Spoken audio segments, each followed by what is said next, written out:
கிறிஸ்துவுக்குள் பிரியமானவர்களே, கர்த்தராகிய இயேசு கிறிஸ்து நாமத்தில் உங்களுக்கு வாழ்த்துதல் தெரிவித்துக் கொள்கிறேன். இந்த புதிய நாளிலும் மனமகிழ்ச்சி நாளிலும் அப்பா உங்கள் ஒவ்வொருவரையும் ஆசீர்வதிப்பாராக. இன்னைக்கும் அப்பா உங்களோடு கூட பேச போகிற வார்த்தை ஆதியாகமம் 32:10, ஜெனிசிஸ் 32:10. நான் கோலும் கையுமாய் இந்த யோர்தானை கடந்து போனேன், இப்பொழுது இவ்விரண்டு பரிவாரங்களை உடையவனானேன். அல்லேலூயா. வெறும் கையுமா கோலுமாக சென்ற அந்த யாக்கோபை ஏசப்பா எப்படி ஆசீர்வதிச்சாங்க? இரு பரிவாரங்கள், 2 ராஜாக்களுடைய சொத்து என்று சொல்வார்கள். 2 மடங்கு அப்பா ஆசீர்வதிச்சாங்க. எப்படி வெறும் கையும் போனவன அப்பா ஆசீர்வதிச்சாங்க அப்படின்னு நம்ம பார்க்கலாம். நான் கோலும் கையுமாய், எதோட போனாரா? கோலும் கையுமாய். கோல் என்பதற்கு என்ன அர்த்தம் அப்படின்னு நம்ம பார்த்தோம்னா, ஏசாயா 11ஆம் அதிகாரம் 4ஆம் வசனம். Isaiah chapter 11 verse 4. பூமியை தமது வாக்கின் கோலால் அடித்து. பூமி எதனால் அடித்தாராம்? வாக்கின் கோல். இங்க இன்னொரு டிரான்ஸ்லேஷன்ல சொல்றாங்க, வார்த்தை என்னும் கோலினால் அடித்தார். வார்த்தை என்னும் கோல். அப்ப கோல் எதுக்கு அடையாளமாக இருக்கிறது? வார்த்தைக்கு அடையாளமாக இருக்கிறது. சங்கீதம் 23 நாம் பார்ப்போம், உமது கோலும் உமது தடியும் என்னை தேற்றும் என்று சொல்றாங்க. இந்த காலை நேரத்துல அவர் வெறும் கையும் அடுத்து கோலோட போனார். கோலோட போனார்னா அப்பாவுடைய வார்த்தையோட அவர் போனார். ஏசாவுக்கு அவங்க அப்பாவுடைய எல்லா சொத்தும் வந்தது. வேத பண்டிதர்கள் சொல்லுவாங்க, கோடிக்கணக்கான சொத்து ஏசாக்கு வந்தது. ஆனா யாக்கோபு வெறும் கையும் கோலுமாக போனார். கோல் எதற்கு அடையாளம்னு பார்த்தோம்? அப்பாவுடைய வார்த்தைக்கு அடையாளம் என்று பார்த்தோம். அதே ஆதியாகமம் 27ஆம் அதிகாரம் 28, 29. Genesis 27th chapter verse 28 and 29. யாக்கோபுடைய அப்பா அவரை ஆசீர்வதிக்கிறார். எப்படி ஆசீர்வதிக்கிறாரு? அங்க பாத்தீங்கன்னா 10 விதமான ஆசீர்வாதத்தினால யாக்கோப ஈசாக்கு ஆசீர்வதிக்க. இப்ப அவர் வெறும் கையுமாக போகிறாரு. வேத பண்டிதர்கள் சொல்றாங்க, அந்த காலத்துல சொத்து எல்லாம் எழுதி வைக்கிறதெல்லாம் கோல்ல தான் எழுதி வைப்பாங்க. அது ஒரு ஆதாரமாக வைப்பாங்க. இங்க இவரு கோலை எடுத்துட்டு போறார். அந்த கோல்ல என்ன இருந்துச்சு? வார்த்தை. அந்த வார்த்தை பாத்தீங்கன்னா, தேவன் உனக்கு வானத்து பனி. முதல்ல என்ன ஆசீர்வாதம்? வானத்தின் பனியை தருகிறார். இரண்டாவது, பூமியின் கொழுமையை தருகிறார். முதல்ல ஆவிக்குரிய ஆசீர்வாதம், ஆவியானவருடைய ஆசீர்வாதம். ஆவியானவருடைய ஆசீர்வாதம் வரும் பொழுது அடுத்து பூமியின் கொழுமை அவரை தேடி வருது. மூன்றாவது, மிகுந்த தானியத்தை கொடுக்கிறாங்க. நாலாவது, திராட்சை ரசத்தை தந்தருளுவாராக. அப்போ அவர் வெறும் கையுமாய் போனாரு, ஆனா கோலோட போனாரு. அப்பாவுடைய வார்த்தையோட போனார். அதிலே பாருங்க 29ஆம் வசனம், 5வது ஆசீர்வாதம், ஜனங்கள் உன்னை சேவிக்கவும். அங்க இருக்கிற ஜனங்கள் எல்லாம் இவரை சேவிக்கணும். 6வது ஆசீர்வாதம், ஜாதிகள் உன்னை வணங்கவும் கடவார்கள். அடுத்து 7வது, உன் சகோதரருக்கு அவர் எப்படி இருப்பாராம்? எஜமானாய் இருப்பார். 8வது, உன் தாயின் பிள்ளைகள் உன்னை வணங்குவார்கள். ஆண்டவர் ஒவ்வொரு ஆசீர்வாதமாய் கர்த்தருடைய வார்த்தையில கொடுத்துக்கிட்டே வராங்க. 9வது ஆசீர்வாதம், உன்னை சபிக்கிறவர்கள் சபிக்கப்பட்டவர்களாக இருப்பாங்க. 10வது ஆசீர்வாதம், உன்னை ஆசீர்வதிக்கிறவர்கள் ஆசீர்வதிக்கப்பட்டவர்களுமாய் இருப்பார்கள் என்று சொல்லி அவனை ஆசீர்வதித்தார். அவர் வெறும் கையுமாக தான் போனாரு, ஆனா வார்த்தையோட போனார். அல்லேலூயா.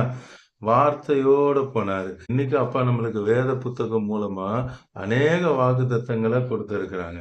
அந்த வாக்கு தத்தங்களை நீங்க சொல்லும் பொழுது அந்த வாக்கு தத்தங்கள் நிறைவேறும். அந்த வாக்கு தத்தத்தை நிறைவேற்ற அப்பா வல்லமையுடைய தேவனாக இருக்கிறார். இந்த காலை நேரத்திலும் அப்பாவுடைய வார்த்தையை கொண்டு நீங்க கேளுங்க. அவர் வெறும் கையும் தான் போனாரு, ஆனா வார்த்தை இருந்துச்சு. அந்த வார்த்தையோடு போகும் பொழுது 2 ராஜாக்களோட சொத்துக்களோடு திரும்பி வர அப்பா கிருபை செய்தாங்க. ஏசாவை பார்க்கலும் யாக்கோபோட சொத்து அதிகமாக இருந்தது. அவ்வளவு ஆசீர்வாதத்தை அப்பா கொடுத்தாங்க. இன்னைக்கும் நீங்க வார்த்தையை கொண்டு பேசுங்க. அந்த வார்த்தையில தான் அற்புதம் நடக்கும். அந்த வார்த்தையில தான் வல்லமை உண்டு. அப்பா சகல பிரஸ்தாபத்தை பார்க்கலும் அவருடைய வார்த்தையை தான் என்ன பண்ணியிருக்காங்க? மகிமைப்படுத்தி இருக்காங்க. வானமும் பூமியும் ஒளிந்து போகும், அப்பாவுடைய வார்த்தை ஒளிந்து போவதே இல்லை. அப்போ உங்களுக்காக தான் இந்த வேத புத்தகத்துல எல்லாம் எழுதி வைத்திருக்காங்க. நீங்க அதை படிக்கும் பொழுது உங்களுக்காக அப்பா என்ன வாக்கு கொடுத்திருக்காங்களோ அந்த வாக்கு தத்தத்தை நீங்கள் அறிக்கை செய்யும் பொழுது அந்த வாக்கு தத்தம் உங்கள் கண்களுக்கு முன்பாக ஜீவனாக நிற்கும். இப்பொழுது நாம் கல்வாரி சிலுவையை நோக்கி பார்க்கலாமா? அன்பின் பரலோக தகப்பனே, இந்த காலை நேரத்தில் உங்களுடைய பிள்ளைகளோடு கூட பேசுனீங்கப்பா. இந்த மன மகிழ்ச்சி நாளிலும் கோடிக்கணக்கான உங்களுடைய பிள்ளைகள் பார்த்து கொண்டிருக்காங்கப்பா. பார்த்து கொண்டிருக்கிற எல்லாருக்கும் நீங்க அற்புதத்தை செய்றீங்க. இப்பொழுதே உங்களுடைய உயிர்த்தெழுதின் வல்லமை இறங்கி கொண்டிருக்கிறதுக்காக நன்றி தகப்பனே. யார் யார் என்னென்ன வேதனையோடு கூட, வருத்தத்தோடு கூட, துக்கத்தோடு கூட ஆமராஜா பார்த்து கொண்டிருக்கிறாங்களோ இப்பொழுது நீங்க அவங்களோடு கூட பேசி கொண்டிருக்கீங்க.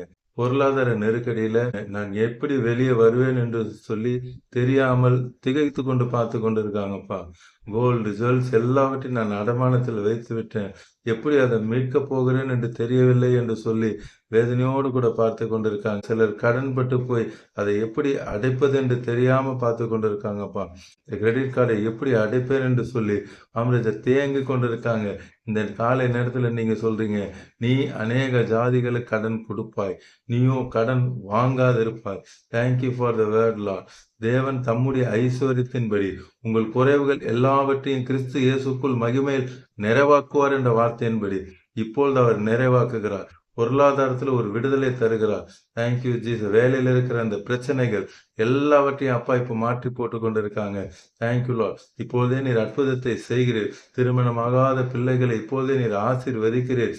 ஆம்ரஜா சீக்கிரத்துல உங்களுக்கு சித்தமான மகனை, உங்களுக்கு சித்தமான மகளை ஆம்ரஜா கொடுத்து சீக்கிரத்துல அவர்கள் திருமணத்தை அற்புதமாய் நீர் நடத்த போகிறீரப்பா.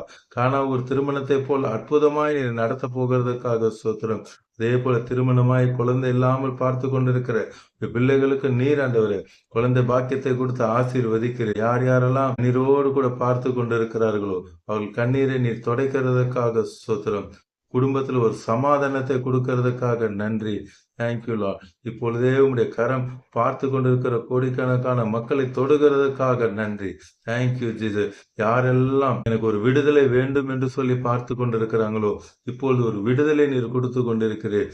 Thank you Jesus. குடும்பத்துல இருக்கிற அந்த பிரிவினை ஆவிகளை இப்பொழுதே நீர் துரத்துகிறதற்காக நன்றி. குடும்பத்துல ஒரு சமாதானத்தை கட்டளையிடுகிறதுக்காக நன்றி அப்பா. எலும்பு அடிபட்டு பார்த்து கொண்டிருக்கிற பிள்ளைகளையும் நீங்க தொடுகிறதுக்காக ஸ்தோத்திரம். இதோ நான் அவர்களுக்கு ஆரோக்கியம் வரப்பண்ணி காயங்களை ஆற்றுவேன் என்ற வார்த்தையின்படி காயங்களை ஆற்றுகிறதுக்காக நன்றி. குடும்பத்துல எல்லாருக்கும் பலவீனம். ஆம் தகப்பனே, அந்த பலவீனத்தை கொண்டு வருகிற அந்த சபிக்கப்பட்ட பலவீனாவிலே கட்டிந்து கொள்ளுகிறேன் இயேசு நாமத்துல. அதே போல ஒரு நல்ல வேலை வேண்டும், கடன் எல்லாம் அடைக்கப்படணும்னு சொல்லி பார்த்து கொண்டிருக்கிறாங்க. ஆம் தகப்பனே, அவங்க எதிர்பார்த்ததோட நல்ல வேலையை கொடுத்து இப்பொழுது நீங்க ஆசீர்வதிக்கிறதுக்காக நன்றி. இப்பொழுதும் கால் முடமாய் பார்த்து கொண்டிருக்கிற உங்களுக்கும் அப்பா இப்பொழுது அற்புதத்தை செய்யறாங்க. இந்த நொடியே அது பிறந்ததிலிருந்தே உங்க கால் முடமாக இருக்கலாம். இன்னைக்கு அப்பா சொல்ல நீ எழுந்து நட. அப்பாவோட உயிர்த்தெழுதின் வல்லமை இப்பொழுது இறங்குகிறது. Thank you Jesus. இப்பொழுதே சுகமளிக்கும் வல்லமை இறங்குகிறது. பெற்றுக்கொள்ளுங்க. நன்றி அப்பா. சாவுக்கு ஏதுவான வியாதி இப்பொழுதே அப்பா சொஸ்தமாக்குறாங்க. நன்றி அப்பா. உங்களுடைய தழும்புலால நீங்க சுகத்தை கொடுக்கறதுக்காக நன்றி அப்பா. மரித்தோரை உயிரோடு எழுப்புகிறதுக்காக உங்களுடைய தழும்புகளால் இப்பொழுதே நீங்க சுகத்தை கொடுத்ததுக்காக, குடும்பத்தை ரட்சித்து ஆசீர்வதிக்கிறதுக்காக பரிசுத்தம் வேண்டும் என்று சொல்லி உங்களுடைய பிள்ளைகள் கண்ணீரோடு ஜெபித்து கொண்டிருக்காங்க. நீங்க சொல்றீங்க நியாய பிரமாணத்துக்கு கீழ்பற்றாமல் கிருபைக்கு கீழ்பட்டிருக்கிறபடியால் இனி பாவம் உன்னை மேற்கொள்ள மாட்டாது என்ற வார்த்தையின்படி இப்பொழுதே நீங்க அற்புதம் செய்கிறதுக்காக நன்றி. பாவத்திலிருந்து விடுதலையை கொடுக்கறதுக்காக சோதனை பார்த்து கொண்டிருக்கிற கோடிக்கணக்கான மக்களுக்கு நித்திய ஜீவனை நீங்க கொடுக்கறதுக்காக நன்றி அப்பா. இந்த நாள் முழுவதும் உங்களுடைய கரம் கூட இருந்து அவர்களை ஆசீர்வதிக்கிறதுக்காக அவர்கள் செய்கிறத வாய்க்க பண்ணுகிறதுக்காக நன்றி அப்பா. இயேசு நாமத்தில் ஜெபிக்கிறேன் நல்ல பிதா. ஆமேன் ஆமேன். தொடர்ந்து பாருங்க, அப்போட வார்த்தையை கேளுங்க, அநேகருக்கு ஷேர் பண்ணுங்க. எல்லோரும் ரட்சிக்கப்படட்டும், ஆசீர்வதிக்கப்படட்டும். பக்கத்துல இருக்கிற சர்ச்சுக்கு போங்க. God bless you.